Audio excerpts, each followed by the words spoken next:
Good morning everyone. Myself Suroj Yadav from Suraj School Rewari.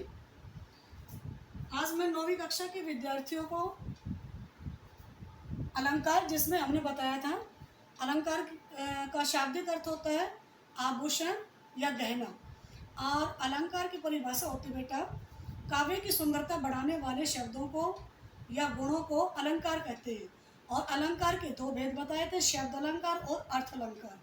तो आज हम शब्द अलंकार के जो 3 भेद होते हैं अनुप्रास, श्लेष और यमक, उनके बारे में बताएंगे। इस वीडियो में हम आपको 2 भेद के बारे में बताएंगे, अनुप्रास और श्लेष। तो देखिए बेटा, सबसे पहले अनुप्रास अलंकार आता है। अनुप्रास क्या होता है? जिस अलंकार में किसी एक वर्ण की बार बार आवर्ती होने के कारण चमत्कार उत्पन्न हो, अर्थात सौंदर्य उत्पन्न हो, तो उसे क्या कहेंगे? अनुप्रास अलंकार। इसमें बेटा वर्ण की आवर्ती, वर्ण मीन्स होता अक्षर।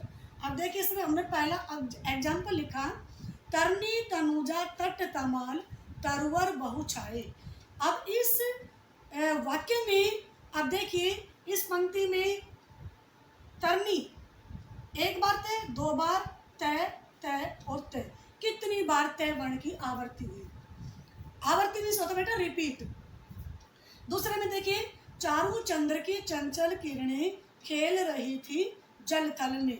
इसमें च वर्ण की 1 2 3 4, और इसमें लास्ट में ल वर्ण की खेल रही थी जल थल में, तो ल वर्ण की आवर्ती और च वर्ण की आवर्ती। आगे देखिए, संसार की समस्त थली में धीरता धारण करो। तो संसार में देखिए बेटा स वर्ण की आवर्ती हो रही है। यहाँ देखिए, संसार की समस्त थली में धीरता धारण करो, ध र, फिर ध और र, और फिर र, धीरता धारण करो। तो इसमें स वर्ण और ध वर्ण और र वर्ण की आवर्ती है। नेक्स्ट देखिए, रघुपति राघव राजा राम। इसमें र वर्ण की आवर्ती कितनी बार हुई है? 1 बार, 2 बार, 3 बार, 4 बार। यानी जिस अलंकार में किसी एक वर्ण की बार बार आवर्ती हो, अर्थात एक अक्षर बार बार आए, वहाँ अनुप्रास अलंकार होता है। दूसरा देखिए बेटा श्लेष अलंकार। शब्द अलंकार का दूसरा भेद है श्लेष। श्लेष का मतलब होता है चिपकना, अर्थात श्लेष का अर्थ है चिपकना। इसकी देखिए बेटा परिभाषा, जिस अलंकार में किसी शब्द का एक बार प्रयोग हो लेकिन उसके अलग अलग अर्थ निकले। एक बार किसी शब्द का एक बार प्रयोग होगा और उसके अर्थ अलग अलग निकलेंगे। तो देखिए, सुबरन को ढूंढत फिरत कवि व्यभिचारी चोर। इसमें देखिए बेटा सुबरन, एक सुबरन आया है, सुबरन के यहाँ 3 अर्थ निकलते हैं। सुबरन मीन्स होता है एक तो सुबरन यानी सुंदर वर्ण, सुंदर अक्षर। एक सुबरन होता है सुंदर औरत, और एक सुबरन होता है सोना। तो यहाँ सोने को ढूंढते हुए कवि व्यभिचारी चोर, 3 लोग 3 अलग अलग अर्थों में निकला है सुबरन शब्द का अर्थ।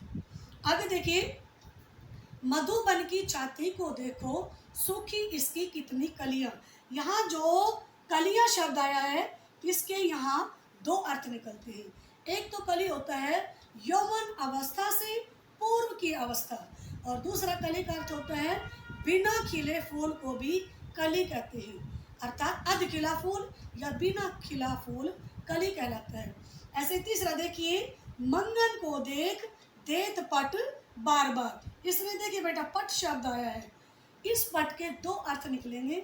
एक पट होता है कपड़ा और दूसरा पट होता है दरवाजा, कि मांगने वाले को देखकर बार बार कपड़े देना, और दूसरा अर्थ होगा इसका कि मांगने वाले को देखकर बार बार दरवाजा बंद कर लेना।